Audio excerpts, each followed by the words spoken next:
Madam, किस तरह की धमकी दी गई है? क्या अभी तक इस शख्स को आइडेंटिफाई किया गया है जो इस तरह की धमकी दे रहा है? मैं उस चीज को अपनी जुबान से भी नहीं बोल सकता। मुझे इंस्टाग्राम पे धमकी मिली है। मुझे बोला गया है कि जब Sajid Khan big boss show से बाहर आएगा तो वो मेरा रेप करेगा। ऐसी धमकियां मुझे इंस्टाग्राम के 2 अकाउंट से दी गई हैं और ये दोनों अकाउंट्स की सारी डिटेल्स मैंने दिल्ली पुलिस को दे दी है। मैं चाहती हूं कि मैटर में तुरंत एफआईआर दर्ज हो और तुरंत ये जितने भी लोग हैं जो इसके पीछे हैं इन धमकियों के, उनको अरेस्ट करा जाए। हमें ये समझना पड़ेगा कि ये धमकियां क्यों दी जा रही हैं। ये धमकियां मुझे डराने के लिए दी जा रही हैं, मुझे ये कहने के लिए दी जा रही है कि जो काम मैं साजिद खान के खिलाफ जो काम हमने कार्यवाही शुरू करी है इसको हम रोक दें।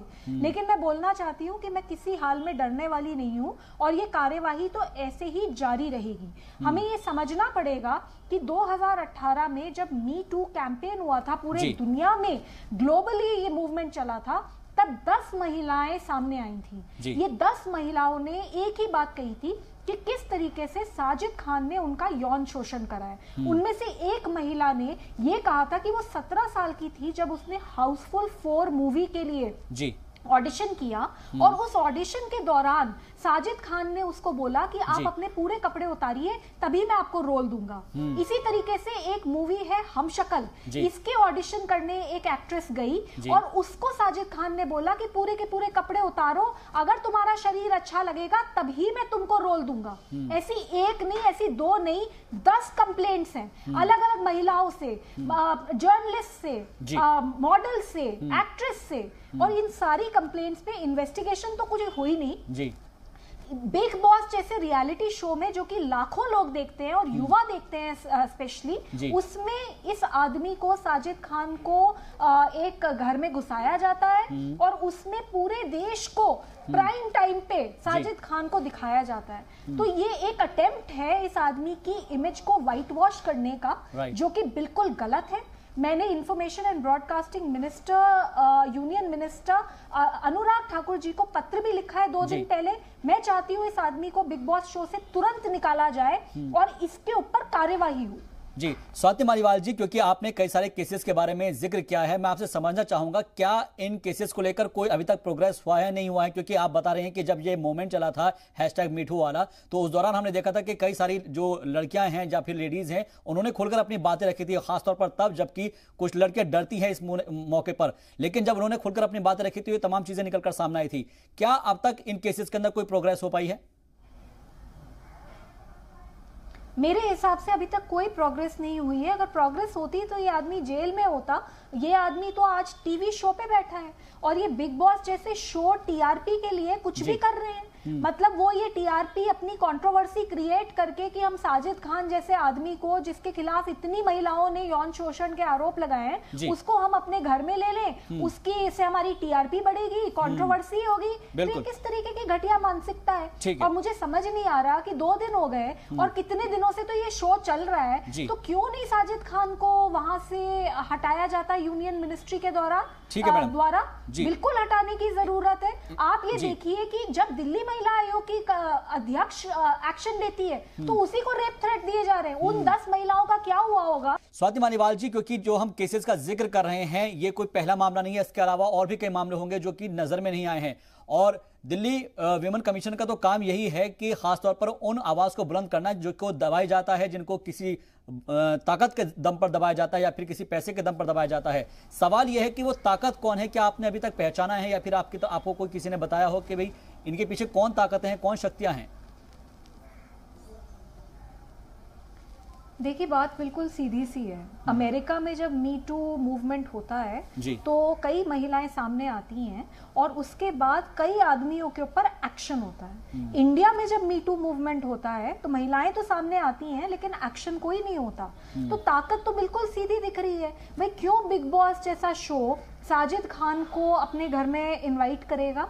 वो इसीलिए कर सकता है क्योंकि 2 कारण हो सकते हैं। एक तो टीआरपी, क्योंकि कंट्रोवर्सी तो होगी तो टीआरपी बढ़ेगी शो की।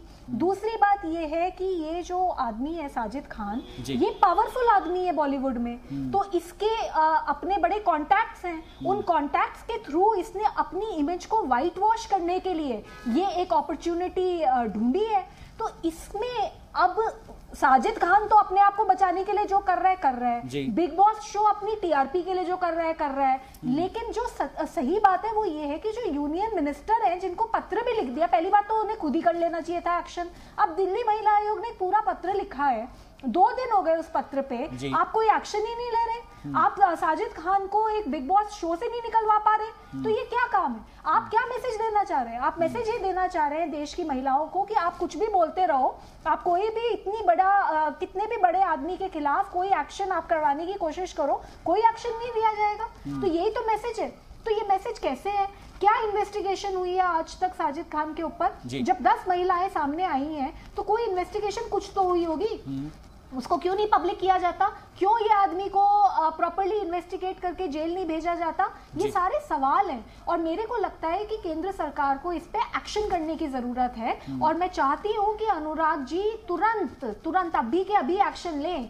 आज का शो भी क्यों एयर हो, ये गलत बात है। अगर ये आदमी जिस तरीके की इसके ऊपर आरोप है उसके बावजूद इसको अगर आप टीवी पे प्राइम टाइम पे दिखाओगे तो युवाओं को क्या मैसेज है और महिलाओं को क्या मैसेज है? महिलाओं के मुंह पे तो थप्पड़ है कि कुछ भी कर लो, कुछ भी कंप्लेंट कर लो तो कोई एक्शन ही नहीं होगा इस देश में। तो ये बहुत गलत है और इसके ऊपर सख्त से सख्त कार्यवाही होनी चाहिए। स्वाति मालीवाल जी, क्योंकि समाज में एक गलत मैसेज जा रहा है, एक संदेश गलत जा रहा है जो कि आप जिक्र भी कर रही है और इस तरह के मामले लगातार अगर बढ़ते हैं तो सवाल ये उठता है कि जो विमेन कमीशन है फिर आखिर वो किसके पास अपने गुहार लगाए, किसके पास लेकर इस चीज को जाए? क्योंकि आप बता रही हैं कि आपने खत तक लिख दिया है और तमाम जो है लोगों के सामने ये सवाल उठाया है। ऐसे में सवाल ये है कि इंस्टाग्राम पर अगर कोई चीज हो रही है, सोशल मीडिया पर कोई चीज हो रही है, उसके बावजूद भी कार्रवाई नहीं होती है, तो ऐसे में क्या इंस्टाग्राम के ऊपर भी कोई कार्रवाई करने की बात आप करती हैं?